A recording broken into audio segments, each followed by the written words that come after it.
नमस्कार मित्रांनो, होळीच्या सगळ्यांना खूप खूप शुभेच्छा. होळीनिमित्त आमच्या घरी पुरण शिजवलं होतं. ही सकाळची तयारी. त्याच्यानंतर आमच्याकडे सगळे ज्येष्ठ मंडळींनी ह्यावेळी होळीची तयारी केली होती. त्यानंतर हे बघा 5 वाजता अशी तयार होती ती होळी. आमच्या बाजूच्या सोसायटीमध्ये पण ह्या लोकांनी अशी सुंदर अशी सजवलेली होती. त्यानंतर मित्रांनो संध्याकाळी हे संध्याकाळचं दृश्य बघा कसं मस्त आहे होळी सजवलेलं. आणि त्यानंतर आम्ही येत असताना तिथे एका होळीचं दहनाचा कार्यक्रम झाल्यानंतर बाजूलाच बलिदान मास चालू होता मित्रांनो. आणि सगळ्याच वयोगटातील लोक तिथे होती, लहान मुलंही होती.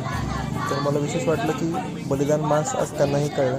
हे सगळं श्रेय छत्रपती संभाजी महाराजांच्या पिक्चरमुळे सगळ्यांना कळलेलं आहे. तर बलिदान मास झाल्यानंतर आम्ही सगळे जगोस घेतला बलिदान मासाचा. त्यानंतर आमच्या सोसायटीमध्ये आल्यानंतर होळी दहनाचा कार्यक्रम सुरू झाला होता. तर सगळ्यांच्या इच्छा पूर्ण होत आणि होलिका माता सगळ्यांना आशीर्वाद देईल हीच प्रार्थना.